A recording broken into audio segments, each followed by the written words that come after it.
醫師， Yasmin， 做咩咁愁咁攰啊？我呢排咧工作壓力超大，完全瞓唔到咯，已經成個星期係咁啦。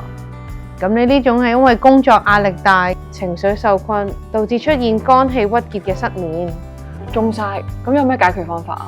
當你覺得個人壓力好大、心口屈住嘅時候，試下做呢個動作。咁八段錦第一式，透過深呼吸同埋伸展身體，可以疏肝解鬱、緩解胸悶、排解壓力。咁首先呢，我哋就將兩隻腳同膊頭一樣咁闊，輕微半樽，然後將兩隻手掌向上放喺肚臍前面。吸氣嘅時候，將手慢慢升到去心口前面，反掌向外，然後將兩隻手伸直去到頭頂嘅位置。